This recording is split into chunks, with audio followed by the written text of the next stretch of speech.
Assalamualaikum warahmatullahi wabarakatuh.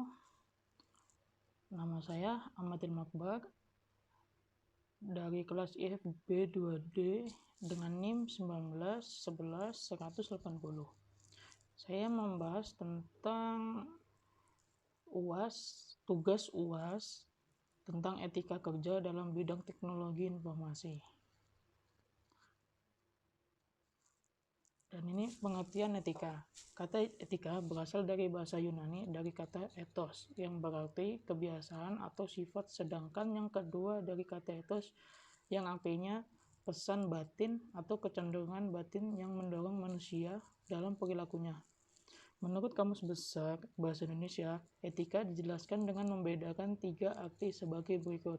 Yang pertama yaitu ilmu tentang apa yang baik dan apa yang buruk, dan tentang hak dan kewajiban moral atau akhlak. Kumpulan asas atau nilai yang berkenaan dengan akhlak. Yang ketiga, nilai mengenai benar dan salah dianut suatu golongan masyarakat.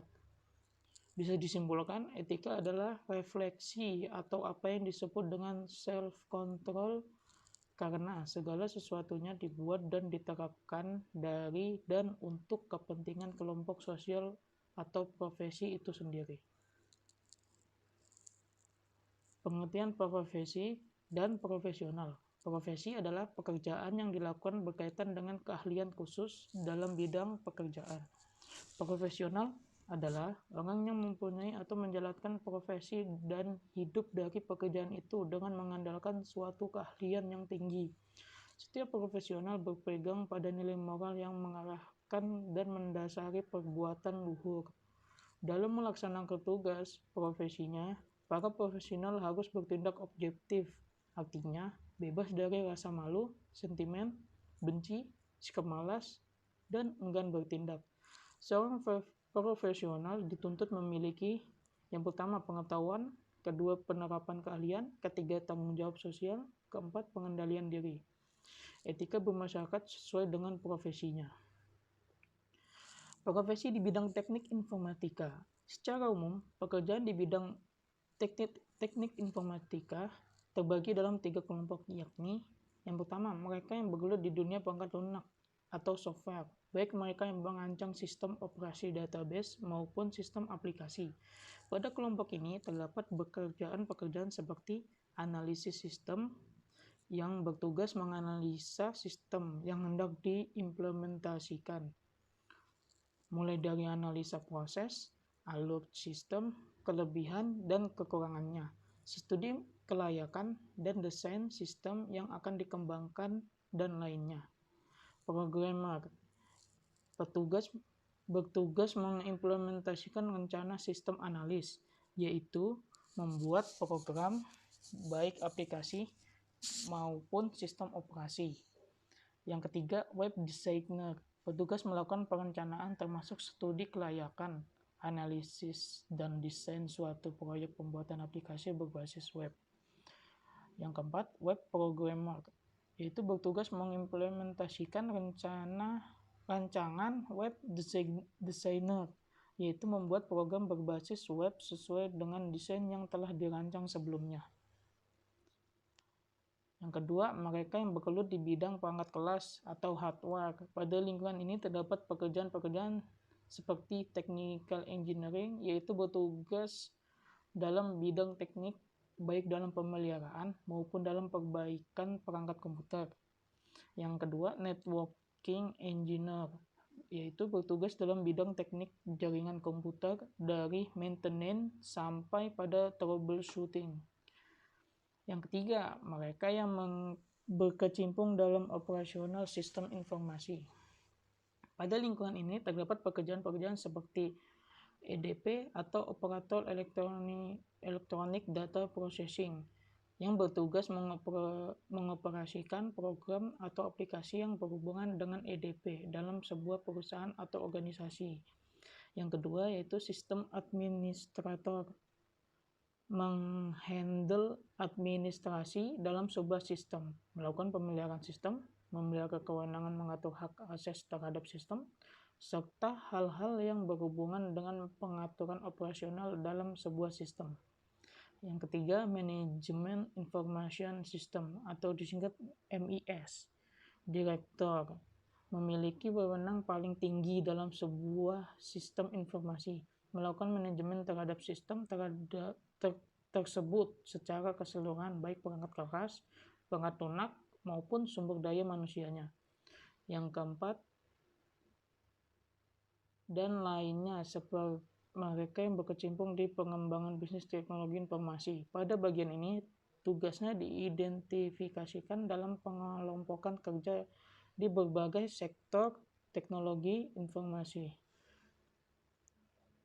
Ini adalah undang-undang yang mengatur tentang teknologi informasi dan komunikasi di Indonesia.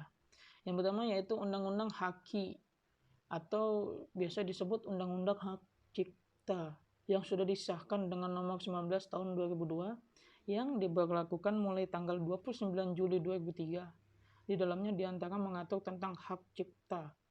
Yang kedua yaitu UU ITE atau Undang-Undang Informasi dan Transaksi Elektronik yang sudah disahkan dengan nomor 11 tahun 2008 yang di dalamnya mengatur tentang yang pertama yaitu pornografi di internet, yang kedua transaksi di internet, yang ketiga etika pengguna internet. Ini adalah etika profesi di bidang IT, informasi dan teknologi. Teknologi, informasi, dan komunikasi bisa menjadi pilar-pilar pembangunan nasional yang bisa mengadaptasi di setiap permasalahan bangsa, seperti contoh menyerap tenaga kerja baru, mencerdaskan kehidupan bangsa, dan sebagai alat pemersatu bangsa. Dalam mengaplikasikan ilmunya atau menjalankan profesi IT bukan mudah dan bukan tidak sukar. Yang terpenting adalah kita mampu menempatkan diri pada posisi yang benar. Profesi IT dianggap orang lain adalah profesi khusus karena kalian yang ia miliki, maka dari itu kita bisa menentukan tapi dengan ikatan yang jelas. Profesi IT juga dianggap sebagai dua mata pisau. Bagaimana yang tajam bisa menjadikan IT lebih berguna untuk kemaslahatan umat dan mata lainnya bisa menjadikan IT ini menjadi bencana sosial, bencana ekonomi maupun krisis kebudayaan yang saat ini sering terjadi, yaitu pembuatan website porno. Seorang hacker melakukan pengacakan rekening sebuah bank yang melakukan kebohongan dengan konten-konten tertentu dan lain-lainnya. Kita juga harus bisa menyikapi dengan keadaan teknologi, informasi, dan komunikasi saat ini dengan arus besar. Data yang bisa kita dapat dengan hitungan per detik ataupun dengan kesederhanaan teknologi, kita bisa melakukan pekerjaan kita menjadi praktis. Tapi kita harus melakukan pembenahan terhadap teknologi sebagai inovasi untuk meringankan maupun memberantas risiko kejamnya teknologi itu sendiri. Dengan membangun semangat kemoralan dan sadar akan etika sebagai orang yang ahli di bidang IT, tentu saja kita diharapkan etika profesi semakin dijunjung ketika jenjang pendidikan kita berlatar IT makin tinggi. Sedangkan keahlian di lapangan meningkat seiring banyaknya latihan dan pengalaman pada kesempatan saat ini. Bagaimana kita bisa menegakkan etika profesi seorang teknokrat atau sebutan bagi orang yang bekerja di bidang IT, dan bagaimana kita bisa menjadi seorang teknokrat yang bermanfaat bagi lingkungan sekitar. Kita harus bisa memberikan inovasi-inovasi pemikiran, gagasan produktif, dan aksi nyata untuk pengembangan IT ke depan. Bukan tak mungkin IT akan menjadi hal yang sistematis dalam perkembangan bangsa ke depan, dalam memajukan kehidupan berbangsa maupun bernegara. Profesi sistem analis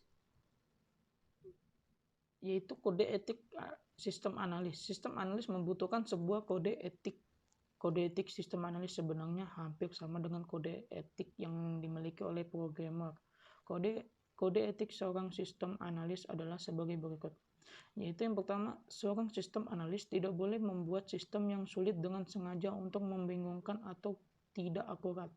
Yang kedua, seorang sistem analis tidak boleh menggunakan sistem yang telah ada sebelumnya dengan hak cipta kecuali telah membeli atau telah meminta izin. Yang ketiga, tidak boleh mencari keuntungan tambahan dari proyek yang didanai oleh pihak kedua tanpa izin.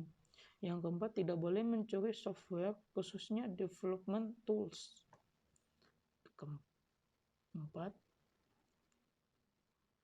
Yang kelima, tidak boleh menerima dana tambahan dari berbagai pihak eksternal dalam suatu proyek secara bersamaan kecuali mendapatkan izin. Yang keenam, tidak boleh membuat sistem yang dengan sengaja menjatuhkan sistem lain untuk mengambil keuntungan dalam menaikkan status. Yang ketujuh, tidak boleh membebelkan data-data penting karyawan dalam perusahaan. Yang ke-8, tidak boleh mengambil keuntungan dari pekerjaan orang lain. Yang ke-9, tidak boleh mempermalukan profesinya.